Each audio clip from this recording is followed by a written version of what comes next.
เรามาอยู่เรามาที่บ้านลำเปิงนี่นะ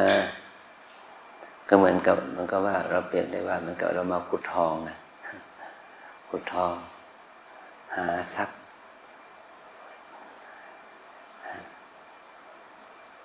เราจะได้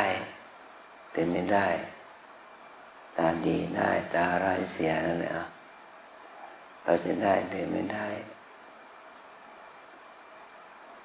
เราจะเข้าใจหรือไม่เข้าใจมันก็เหมือนกับว่าเป็นโชคเป็นบุญของเราหรือว่าเราเปรียบเทียบว่าเรามาภาวนาเราเหมือนกับว่าเรามาแสวงหาพระรัตนตรัยเราจะพบพระรัตนตรัยหรือเปล่าเราจะได้บุญเกิดขึ้นไหม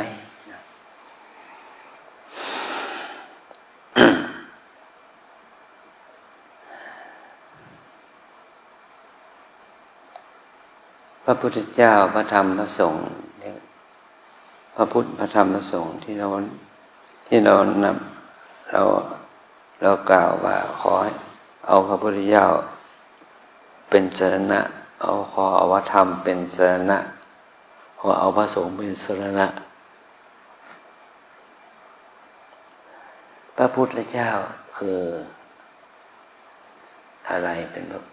พระธรรมคืออะไรพระสงฆ์คืออะไรถ้าเรามีความคิดว่าพระพุทธเจ้าที่เราเคารพว่าพุทธังสรณังคัจฉามิขอถึงพระพุทธเจ้าเป็นสรณะเราเคยคิดว่าพระพุทธเจ้าคือพระพุทธรูปพระพุทธเจ้าคือพระพุทธรูปพระพุทธเจ้าคือหลวงพ่อนั่นหลวงพ่อนี้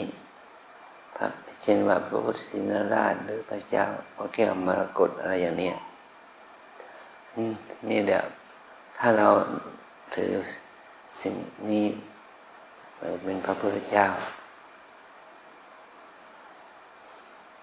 หรือว่าพระพุทธรูปองค์นี้องค์ไหนๆก็ตามแต่ที่เราเห็นในวัดเนี่ยนี่คือพระพุทธเจ้าอันนี้เราก็ถือพระพุทธเจ้าโดยสมมุติเท่านั้นเป็นพระพุทธรูปที่ท่านหล่อหลอมด้วยโลหะแกะสลักจากหินจากทรายก่อกูนกันด้วยอิฐด้วยปูนเป็นรูปร่างสันฐานนั่นนี่ครับภาษาชาวบ้านภาษาพระเราเรียกว่าพระพุทธรูปของพระพุทธเจ้าพระพุทธปฏิมาองค์เปรียบของพระพุทธเจ้า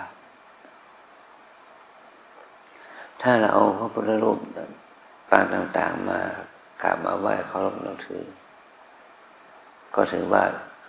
าเราถึงพระพุทธเจ้าแล้วอย่างนี้มันไม่ใช่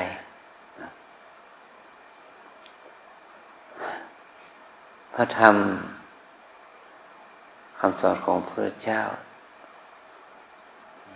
พระธรรมคือหลักคำสอนของพระพุทธเจ้าที่เป็นตัวหนังสือที่ปรากฏในที่เราเรียกว่าพระไตรปิฎกนะมีมากถึง 84,000 พระธรรมขันธ์ 84,000 หัวข้อถ้าย่อลงไปแล้วก็คือกายกับใจรูปกับนามถ้าเราเคารพพระธรรมโดยว่าเป็นหนังสือธรรมะเป็นหัวข้อธรรมเป็นศีลเป็น5 ศีล 8อย่างนี้นี่คือพระธรรมมันก็เป็นแค่พระธรรมโดยสมมุติเป็นสมมุติสัจจะเป็นคำสอนเป็นภาษาเป็นสำเนียงเป็นเสียงอย่างนี้แล้วก็เรียกว่า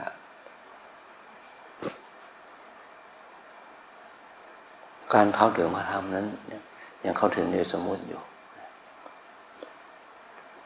พระสงฆ์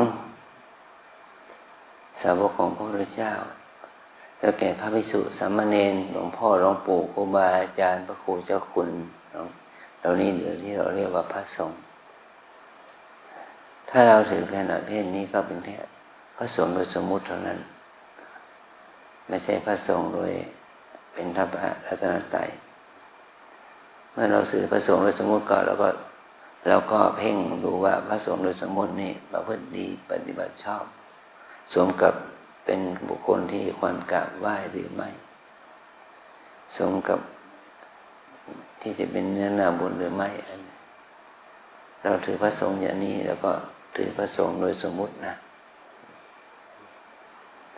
แต่เราที่เรามานุ่งขาวห่มขาวมาอยู่วัดเนี่ย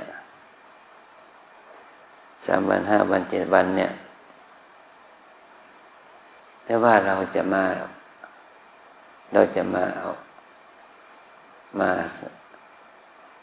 ถือพระพุทธพระธรรมพระสงฆ์โดยความเป็นพระรัตนตรัย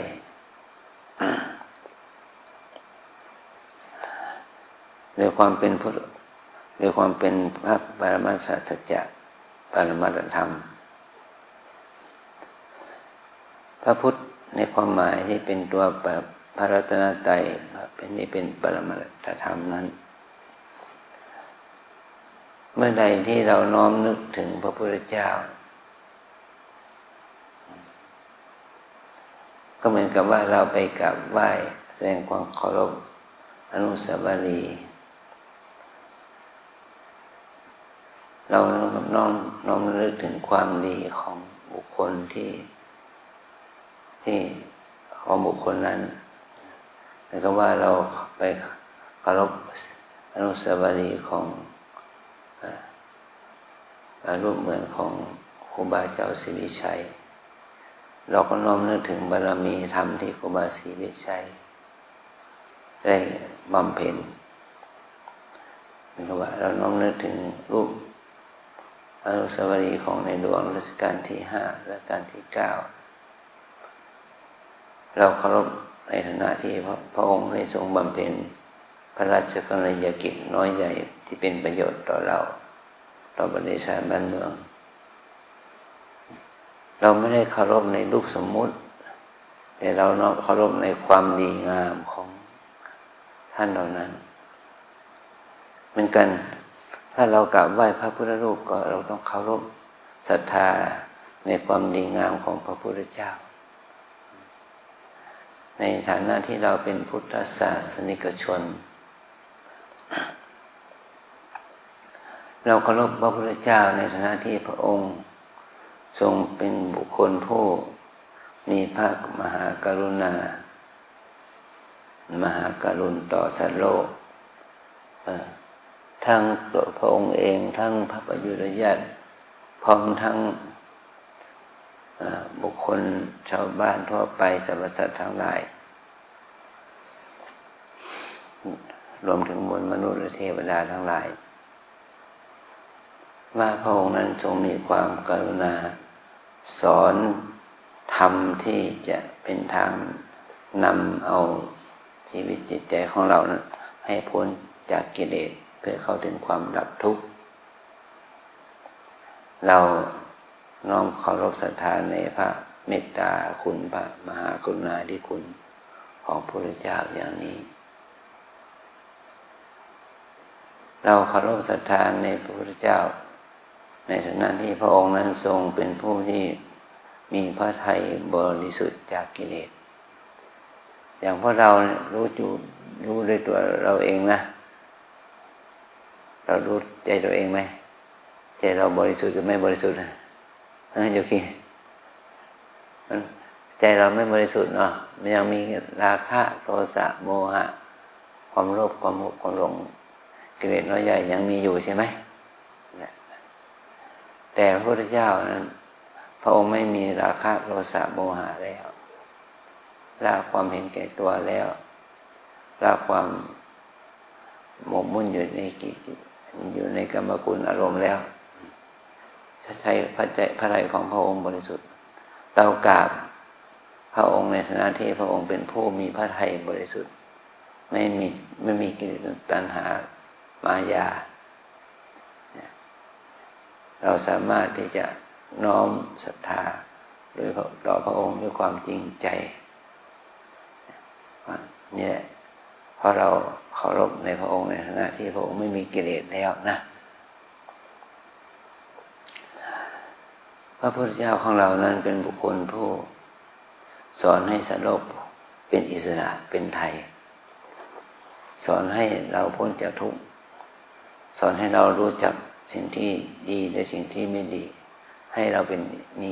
มีจิตใจเป็นอิสระไม่หมายถึงว่าสอนให้พระองค์สอนให้เรามีจิตใจอันสะอาดบริสุทธิ์ไม่ตกเป็นอำนาจของตัณหากิเลสทั้งหลายนี่พระมหากรุณาเนี่ยอันที่สามนี่เรากราบพระพุทธรูปกราบพระพุทธเจ้านี่ที่เป็นพระพุทธกราบเพื่อนึกถึงภาคปัญญาที่คุณของพระพุทธเจ้าพระองค์นั้นได้ประพฤติปฏิบัติได้สร้างสมบารมีมาเพื่อที่จะหลุดออกจากอวิชชาโมหะความรู้ผิดคิดผิดเห็นผิดต่างๆออกไปหมดสิ้นเนี่ยพระองค์มีพระปัญญาที่คุณอันเลิศแต่เรานั้นยังมีกิจปัญญาน้อยอยู่ปัญญาไม่สามารถเอาชนะกิเลสได้นะเราแม้แต่เราจะมีความรู้ก็มีความรู้น้อยไม่มีปริภาณไหวพริบไม่มีปัญญาที่จะก้าวข้ามกิเลสอกุศลได้เรายังติดอยู่ในอำนาจของอวิชชาโมหะแต่พระพุทธองค์นั้นทรงพ้นจากอำนาจของโมหะอวิชชาได้แล้วพระองค์มีวิชามีปัญญารู้แจ้งปัญญารู้แจ้งนี่เราเรียกว่าวิชาอวิชชาแปลว่าอวิชชานี่แปลให้เรารู้เข้าใจถึงคำว่าอวิชชาว่าอวิชชาแปลว่าธรรมชาติที่รู้ในสิ่งที่ไม่ควรรู้สิ่งที่สมควรรู้ก็ไม่รู้นี่เราเรียกว่าอวิชชาอวิชชาแปลว่ารู้ในสิ่งที่ทำให้เรายังมีกิเลสอยู่นะแต่วิชาเป็นว่าเกิดขึ้นมาในใจก็รู้ในสิ่งที่จะทำให้เราไม่มีกิเลสนั่นนะรู้แล้วก็ละกิเลสได้นะนี่เราเรียกว่าวิชาเราอยากจะเป็นคนรู้อย่างบริสุทธิ์ถ้าเรามีความประสงค์อยากจะมีความรู้เป็นวิชาที่มีเข้าถึงความบริสุทธิ์นั่นแหละนะเราจึงเพิ่งให้รู้ด้วยวิชาด้วยปัญญาที่พระองค์ทรงรู้ก็รู้มีปัญญารู้เหตุแห่งความเกิดแก่เจ็บตายมีปัญญารู้ทุกข์รู้เหตุแห่งทุกข์รู้ความดับทุกข์รู้ข้อปฏิบัติให้ถึงความดับทุกข์นี่เรามีวิชาเนี่ยความรู้นั้นจะเป็นความรู้ที่มีเหตุผลอย่างแท้จริงทนต่อการพิสูจน์จากบัณฑิตทั้งหลายนะบัณฑิตหรือว่านักปราชญ์ทั้งหลายเมื่อศึกษากฎแห่งคำสอนที่พระเจ้าสอนแล้วเราก็ท่านก็เชื่อตามนั้นเป็นที่ยอมรับของบัณฑิตทั้งหลาย นี่แหละพระพุทธองค์นั้นมีพระคุณสามประการเนี่ยไม่เรากราบพระพุทธรูปกราบพระธาตุเจดีย์กราบรอยพระบาทอะไรก็ตามแต่เรากราบเพื่อเราจะได้แสดงความศรัทธาเราจะได้แสดงความศรัทธาของเราที่มีต่อพระพุทธเจ้าซึ่งเป็นบุคคลผู้มีพระมหากรุณาอันประเสริฐหนึ่งเป็นผู้มีพระทัยอันบริสุทธิ์จากกิเลสหนึ่งเป็นผู้มีพระปัญญาบริสุทธิ์สามารถขจัดกิเลสออกจากขันธ์สันดานและสอนภาษาวกทั้งหลายเข้าถึงความไม่มีกิเลสด้วยปัญญาอันนี้เรากราบพระพุทธเจ้าในฐานะที่เป็นพระคุณนะจะพระพุทธรูปนั้นเราจะสร้างมาด้วยอิฐหินดินทรายปูนไม้โลหะรัตนชาติอะไรก็ตามแต่เราไม่ต้องใส่ใจกับวัตถุที่สร้างเป็นพระพุทธรูปนั้นแต่เราใส่ใจที่พระคุณของพระพุทธเจ้านั้นนะที่ยังยืนมาถึง 2,600 กว่าปีมาแล้วนะหลังจากพระองค์นิพพานมาก็ 2,567 ปีมาแล้วเนี่ยหลักธรรมนั้นยังมีจริงอยู่นะ พระพุทธเจ้าที่เป็นองค์ร่างที่เป็นมนุษย์นั้นพระองค์ก่อนนิพพานไป 2,567 ปีแล้วเนาะแต่พระพุทธเจ้าที่พระองค์คือพระคุณของพระคุณเนี่ยยังดำรงอยู่ตั้งแต่วันที่พระองค์ตรัสรู้45 ปีมาบวกกับ 2,567รวมไปแล้ว 2,600 กว่าปีนี่เนี่ยเป็นพระพุทธเจ้าที่เป็นพระคุณอันประเสริฐแล้วก็เราสามารถถึงพระพุทธเจ้าที่มีพระคุณอันประเสริฐ3 ประการนี้ได้เนี่ยนี่แหละที่เรามาปฏิบัติก็ให้เรามีปัญญามีศีลมีสมาธิเมื่อเราฝึกให้เกิดให้จิตใจเรามีปัญญามีศีลมีสมาธิมันก็จะก่อให้เกิดความรู้ชัดถึงพระพุทธเจ้าน้อมนึกถึงพระพุทธเจ้าอย่างจริงจังจริงใจเราเคารพพระพุทธเจ้าในฐานะที่พระองค์เป็นผู้ทรงพระมหากรุณาธิคุณพระบริสุทธิ์ที่คุณพระปัญญาที่คุณนั้นนะ แล้วพระธรรมคำสอนพระพุทธเจ้าพระองค์สอนอะไรสอนเรื่องเหตุและผลสอนเรื่องทุกข์และเหตุแห่งทุกข์สอนเรื่องความดับทุกข์และข้อปฏิบัติเพื่อให้ถึงความดับทุกข์สอนเรื่องอริยสัจสี่นะ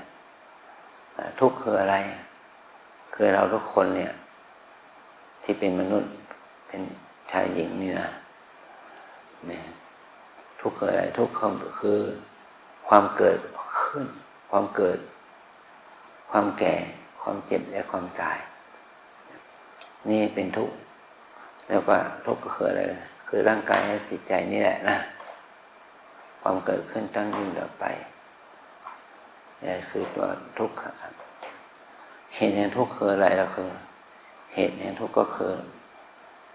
ที่เป็นเหตุพิเศษนะเหตุพิเศษก็คือตัณหาราคะตัวตัณหาความโลภเหตุพิเศษเหตุสามัญที่เป็นเหตุทำให้เกิดทุกข์ก็คือความโลภความโกรธความหลงทั้งมวลความโกรธความหลงทั้งมวลกิเลสทั้งมวลนี่คือเหตุให้เกิดทุกข์นะความดับทุกข์ก็คืออะไรก็คือดับราคะตัณหาดับโทสะโมหะถ้าเราดับราคะตัณหาดับโทสะโมหะนี่มันดับทุกข์ได้และเราจะดับได้อย่างไรก็ให้เราเจริญปัญญาศีลสมาธิเมื่อเรามาปฏิบัติธรรมที่นี่เราจะฝึกให้เกิดสติสมาธิปัญญาด้วยความเพียรด้วยความศรัทธานี่แหละเป็นข้อมรรคเป็นข้อปฏิบัติเพื่อให้ถึงความดับทุกข์นะครับ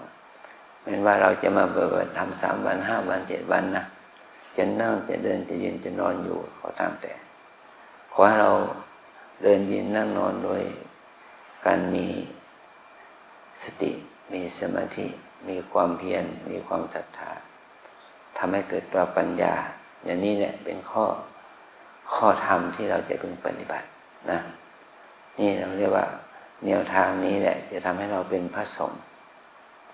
พระสงฆ์ก็คือว่าสาวกของพระพุทธเจ้าตั้งแต่อดีตมาจนถึงปัจจุบันนี้ผู้ที่ว่าเข้าถึงธรรมคือละกิเลสได้ดำเนินชีวิตชอบนี่แหละฐานะของพระสงฆ์พระสงฆ์ท่านมีคุณ3 ประการที่ 1คือมีศีลคุณประการที่ 2คือมีสมาธิคุณประการที่ 3มีปัญญาคุณศีลสมาธิปัญญานี่มีคุณนะมีคุณมีประโยชน์มากเราทั้งหลายก็พัฒนาศีลสมาธิปัญญาเมื่อศีลสมาธิปัญญาอยู่ในสเต็ป1เรียกว่าคุณค่าของความเป็นพุทธศาสนิกชนก็เกิดขึ้นกับเรานะเหมือนกับว่าเราเปรียบเทียบว่าความดีงามของมนุษย์ถ้าเราเปรียบได้เหมือนกับว่า 100% ถ้าบุคคลใดมีศีลสมาธิปัญญาระดับสูงขึ้นมาประมาณ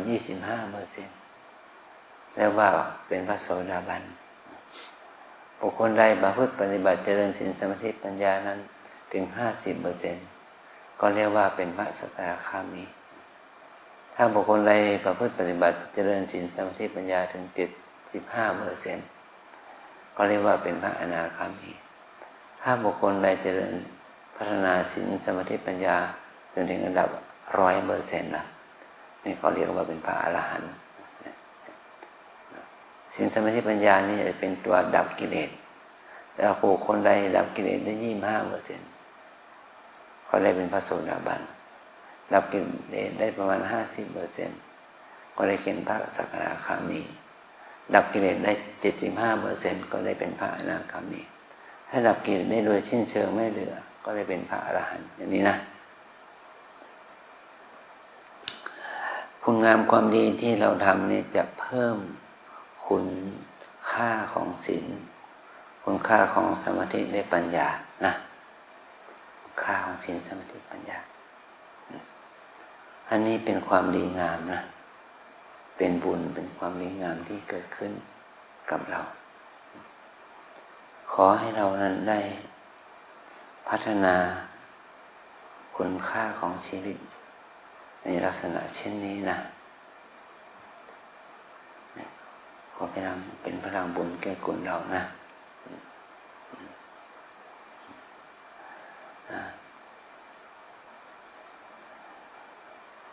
การปฏิบัติธรรมนั่นก็จะทำให้เราในว่าน้อมนำเทคนิควิธีการปฏิบัติเพื่อให้เราเกิดความเจริญแห่งศีลสมาธิปัญญาเมื่อเราเจริญศีลสมาธิปัญญาได้เจริญขึ้นแล้วเราเรียกว่าคุณค่าของพุทธคุณค่าของพระรัตนตรัยก็จะเกิดขึ้นกับเราเช่นเดียวกันนะเอาล่ะสิ่งที่เราทำนี่เราเรียกว่ากรรมฐานและมีชื่อเฉพาะว่าวิปัสสนากรรมฐานแต่เป็นกรรมฐานที่เราฝึกเพื่อให้เกิดปัญญาเห็นแจ้งวิปัสสนาแปลว่าปัญญาเห็นแจ้งก็เห็นว่ากายใจนี้ที่เราเรียกว่าเป็นหญิงเป็นชายนี่นะเห็นว่ากายใจนี้เป็นอนิจจังเป็นของไม่เที่ยงเป็นทุกข์แปลว่าทนอยู่ในสภาพเดินไม่ได้เป็นอนัตตาแปลว่าไม่อยู่ในอำนาจบังคับบัญชาไม่บังคับบัญชาไม่ได้เนี่ยเราเห็นเนี่ยเราเห็นไหมเห็นพฤติกรรมของเราปัจจุบันนี้ไหมร่างกายเราบังคับบัญชามันได้ไหมปวดเจ็บไหมชาเหน็บไหมขยับขวาทีขยับซ้ายทีไหมนี่บังคับบัญชามันได้ไหมอดทนได้ไหมไม่ให้มันปวดไม่ให้มันเจ็บได้ไหมนี่เนี่ยเดี๋ยวเราเห็นว่ากายใจนี้บังคับบัญชามันไม่ได้เราจะเห็นว่าใจเราเนี่ยคิดนึกฟุ้งซ่านนะกังวลนั้นกังวลนี้ชอบไม่ชอบนะยินดียินร้ายมีไหมแม้แต่ปัจจุบันนี้นะมันก็มีอาการอย่างนี้เกิดขึ้นในใจเรานะเป็นอนิจจังเป็นของไม่เที่ยงนะเรารู้สึกว่าตัวเราเนี่ยไม่ได้ดั่งใจเนาะอยู่ที่บ้านก็อยากมาวัดอุตส่าห์มาวัดแล้วก็อยากกลับบ้านเนี่ยมาอยู่คุณแม่จะปฏิบัติหนูจะมาปฏิบัติวันเดียวได้ไหมอ๋อบอกไม่ได้จะต้อง3 คืนขึ้นไปต่อรองกับ2 คืนได้ไหมเนี่ยการที่เราจะได้ปฏิบัติให้นานๆก็ยังจะทนไม่ไหวแล้วจิตใจมันไม่เป็นสุขคิดถึงบ้านคิดถึงงานคิดถึงเพื่อนคิดถึงการงานคิดถึงกิจกรรมจิตใจก็ไม่เป็นสุขแล้วนะคิดถึงรายได้ให้จะมีมาเรามาอยู่ที่นี่3 วันมันก็ ขาดรายได้แล้วไปทำงานกับเจ้านายเขาบอกว่าไปได้แต่ไม่ให้เงินเดือนนะอันนี้เป็นต้นเนาะบางคนก็ตัดสินใจมาบางคนก็ไม่สามารถที่จะละทิ้งครอบครัวสังคมลูกหลานได้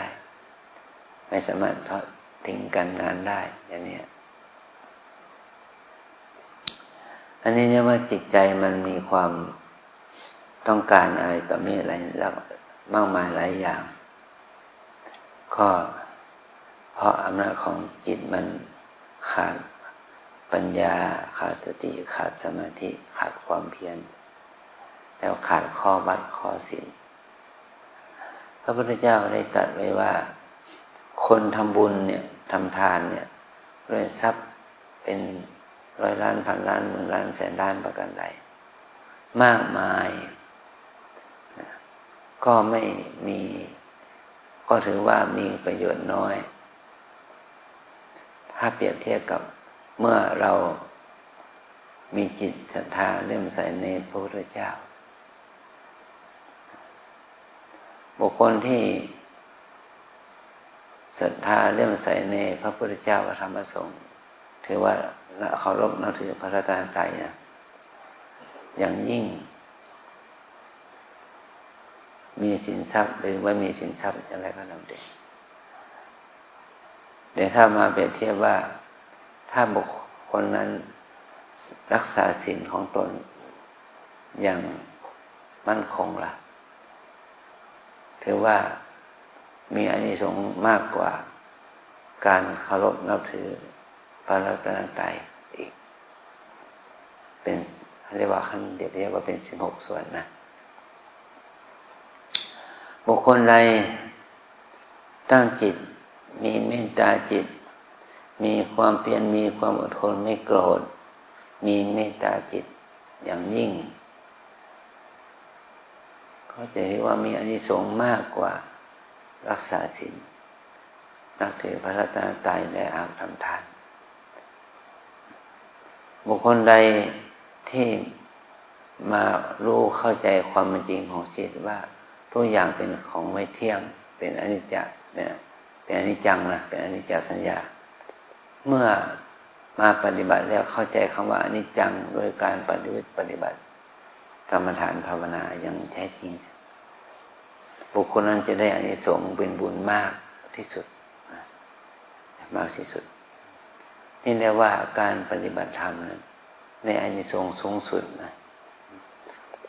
การให้ทานนั่นเรียกว่าวิหารทานเลยถ้าสร้างโบสถ์สร้างวิหารสร้างกุฏิที่พักนั้นสร้างอาคารสถานที่นั้นมีอานิสงส์มากแต่มาเปรียบเทียบกับการนับถือพระรัตนตรัยอย่างแท้จริงหรือว่าเอาชีวิตเป็นเดิมพันเนี่ยแบบวิหารทานก็มีอานิสงส์น้อยประมาณได้ส่วน1 ใน 16 ส่วนของการเคารพนับถือพระรัตนตรัยนั่นนะและเราเคารพนับถือพระรัตนตรัยอย่างเดียวเดี๋ยวไม่รักษาศีลก็ไม่ได้อานิสงส์แต่ถ้าเรารักษาศีลด้วยบุญที่เกิดจากการรักษาศีลนั้นก็มีอานิสงส์มากกว่านับถือพระรัตนตรัยด้วยศรัทธามีอานิสงส์มากกว่านับถือพระรัตนตรัยอย่างเดียวมีอานิสงส์ถึง16 เท่านะอันนี้ท่านเปรียบเทียบให้เราเห็นอย่างนี้จริงโยมวันนี้เรามา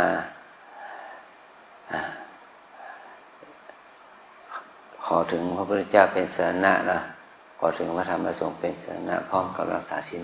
8แล้วก็เจริญเมตตาภาวนาเมื่อเราเจริญเมตตาภาวนาแล้วก็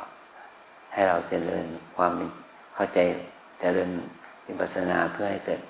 ปัญญาเห็นแจ้งอนิจจังทุกขังอนัตตาเนี่ยนี่ก็ขอให้เราได้ทำให้เราปฏิบัติจะให้เกิดผลในสงฆ์เป็นบุญในสงฆ์ที่สูงสุดเมื่อเราเห็นพระไตรลักษณ์อนิจจังทุกขังอนัตตาอย่างแท้จริงนะขอให้เราได้ตั้งใจประพฤติปฏิบัติกันนะให้นะทุกคนประนมมือบ้าตามนะ วิปัสสนากรรมฐานตามแนวสติปัฏฐาน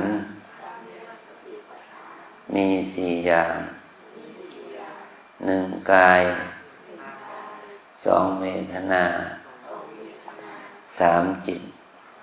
4ธรรมวิปัสสนากรรมฐานตามแนวสติปัฏฐานมี4 อย่าง1กาย2เวทนา3จิต4ธรรมวิปัสสนากรรมฐานตามแนวสติปัฏฐาน4 1กาย2เวทนา3จิต4ธรรม1กาย2เวทนา3จิต4ธรรมกายเวทนาจิตธรรมกายเวทนาจิตธรรมกายเวทนาจิตธรรมนี่เราได้เมื่อเราตัดสินใจที่จะมาปฏิบัติเนาะ3 วัน5 วัน7 วันเรามามีสติอยู่กับกายมีสติอยู่กับเวทนามีสติอยู่กับจิตมีสติอยู่กับธรรมอย่างนี้นะมีสติอยู่กับกายขั้นแต่ขั้นกราบการเดินการนั่งการยืนเดินนั่งนอนตั้งแต่ตื่นนอนถึงหลับนอนให้เราเคลื่อนไหวกายให้เรามีสติอยู่กับกายเรียกว่ากายานุปัสสนานะเดี๋ยวรวมไปถึงการหายใจเข้าออกนะหายใจเข้ารู้ถึงอาการท้องพองหายใจออกรู้ถึงอาการท้องยุบอย่างนี้ให้เรามีสติอยู่กับกายอย่างนี้นะเป็นกายานุปัสสนาเรารู้ถึงกายอยู่เนืองๆสติเกิดขึ้นเพราะมีกายเป็นอารมณ์ให้จดจ่อใส่ใจเราจะได้บุญมากขึ้นนะ2เวทนาเมื่อเรานั่งอยู่เดินอยู่เนี่ยอยู่ในอิริยาบถ4ยืนเดินนั่งนอนเนี่ยเราจะมีอาการปวดเจ็บชาเหน็บเมื่อยขบไหมมีเนาะเนี่ยมีทุกข์เนาะมีความทุกข์มีความปวดเจ็บเหน็บชามีความยินดียินร้ายมีปิติมีความดีใจเสียใจนี่เขาเรียกว่าเป็นอาการของเวทนานะเวทนามีทั้งอาการที่น่าสุขใจและก็น่าทุกข์ใจนะมีอาการปวดเจ็บมีอาการสุขทุกข์นี่นะให้เรามีสติกำหนดว่าปวดหนอเจ็บหนอชาหนอเมื่อยหนอทุกข์หนอเนี่ยนะนี่เขาเรียกว่าเวทนาเกิดเพื่อเมื่อเวทนาเกิดและเมื่อเรามีสติกับการเวทนานั้นมันจะป้องกันความฟุ้งซ่านรำคาญกดเกลียดความยินดียินร้ายนะแก่เราได้ระงับกิเลสได้อันที่3จิตความคิดเมื่อเราปฏิบัติในใจเราคิดไหมมันแต่เรามาฟังบรรยายฟังโอวาทตอนนี้ใจเราคิดไหมคิดเนาะถ้าจิตคิดก็ให้มีสติรู้ว่าจิตคิดนะลูกนะมีสติคิดหนอคิดดีก็ตามคิดไม่ดีก็ตามฟุ้งซ่านก็ตามหดหูใจก็ตามเกิดราคะโทสะโมหะก็ตามเมื่อมันคิดไปทางที่ไม่ดีก็มีสติกำหนดคิดหนอฟุ้งซ่านหนอโกรธหนอโลภหนอพอใจหนอยินดีหนอแล้วแต่นะเมื่อจิตมันมีสติมีสมาธินั่นแหละเป็นภาวะจิตที่ดีขึ้นนะจิตมีความเพียรมีปัญญามีความเข้าใจในหลักของเหตุผลที่เกิดขึ้นกับใจเราได้ดีขึ้นนั่นแหละเราก็รู้ถึงความที่จิตจากจิตที่ไม่ดีเป็นจิตที่ดีเป็นบุญเป็นกุศลเนี่ยก็ให้เรามีสติกำหนดรู้ความคิดที่ไม่ดีนั้นเพื่อความคิดที่ไม่ดีเกิดขึ้นก็จะเป็นเหตุให้ความคิดที่ดีจิตดีมันก็จะเกิดขึ้นแม้ว่าเราแม้ว่าครูบาอาจารย์ท่านจะสอนว่าเมื่อมาปฏิบัติให้อยู่ปัจจุบันห้ามแต่เราทำให้อยู่ปัจจุบันไม่ได้ มันมีความคิดเป็นอดีตอนาคตดีไม่ดีก็เราก็ยอมรับมันเสียมีสติรู้เท่าทันมันเสียอย่างนี้นะ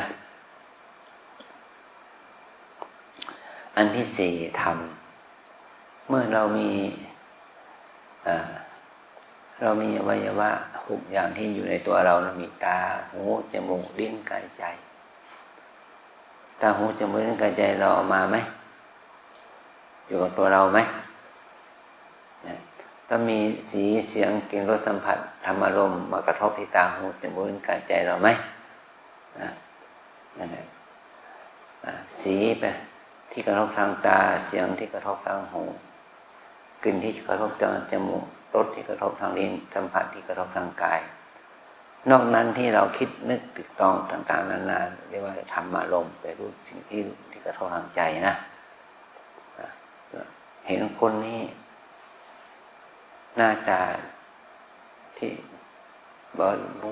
เราพูดง่ายว่าเห็นคนนี้หน้าตาดีแต่นิสัยไม่ดีนิสัยนั่นแหละเป็นธรรมารมณ์เห็นคนนี้หน้าตาไม่ค่อยดีแต่นิสัยดีนิสัยนั่นแหละเป็นธรรมารมณ์นะได้ยินคนนี้พูดเพราะพูดดีพูดเพราะอ่อนหวานแต่ว่าไม่มีสาระไม่มีประโยชน์เรารู้ว่าเป็นคำพูดที่ไพเราะว่าอ่อนหวานแต่ไม่มีเราแยกแยะได้ว่ามันไม่มีประโยชน์ไม่มีสาระความที่ไม่รู้ว่ามันมีประโยชน์ไม่มีสาระตรงนั้นแหละเขาเรียกว่าธรรมารมณ์นะพฤติกรรมน้อยใหญ่ที่แสดงออกมานั้นเป็นธรรมารมณ์แต่สิ่งที่เราเห็นน่ะเห็นด้วยตานั่นเป็นรูปารมณ์แต่พฤติกรรมนั้นเป็นธรรมารมณ์ได้ยินด้วยหูนะเป็นสัทธารมณ์แต่ความหมายที่ดีไม่ดีนะเป็นคำชมคำด่านะเป็นธรรมารมณ์กลิ่นที่เหม็นหอมเป็นคันธารมณ์แต่มันมีประโยชน์เราได้ดมกลิ่นแล้วมันแพ้มันน่าชอบใจอันนั้นเป็นธรรมารมณ์รสเปรี้ยวหวานมันเค็มเป็นรสารมณ์เป็นรสนะแต่ว่ามีคุณประโยชน์หรือมีสาระหรือไม่มีสาระนั่นเป็นธรรมารมณ์มีเย็นร้อนอ่อนแข็งยันตึงที่กระทบร่างกายนั้นเป็นโผฏฐัพพารมณ์แต่มันมีประโยชน์ต่อตัวเราหรือไม่นั่นเป็นธรรมารมณ์นะถ้าอารมณ์เหล่านี้มากระทบแล้วเรามีสติรู้เท่าทันอารมณ์เหล่านั้นก็จะก่อให้เกิดบุญแก่เราถ้าอารมณ์เหล่านั้นมากระทบทางตาหูจมูกลิ้นกายใจแล้วเราขาดสติให้เราก็กำหนดรู้เมื่อเราขาดสติเราระลึกได้เมื่อไหร่ก็มีสติระลึกได้ก็อันนั้นแหละเป็นการกำหนดเพื่อให้เกิดบุญเกิดกุศลเกิดขึ้นนะเห็นหนอได้ยินหนอกินหนอรสหนอสัมผัสหนอให้เรามีสติรู้เท่าทันมันแต่ถ้าเราไม่รู้เท่าทันมันกิเลสตัวไหนเกิดก็กำหนดกิเลสตัวนั้นต่อไปโลภหนอโกรธหนอชอบใจหนอไม่ชอบใจหนอต่อไปนี่เราปฏิบัติเนี่ยใหม่ๆเราจะไม่ค่อยได้ก็เราก็ทำจิตทำใจของเราให้เราฝึกฝนอบรมให้ยิ่งขึ้นไปเพื่อบุญกุศลมันก็จะเกิดขึ้นกับเรานะใส่ใจจดจ่อต่อเนื่องเอาใจใส่อย่างนี้นะก็จะเป็นอานิสงส์แก่เราสืบต่อไปขอให้เราทั้งหลายนั้นได้ประพฤติปฏิบัติกรรมฐานภาวนาเพื่อให้เกิดตัวปัญญาเกิดให้เกิดศีลสมาธิแก่เรายิ่งขึ้นไปนะอาจารย์ก็ให้โอวาทแค่นี้นะ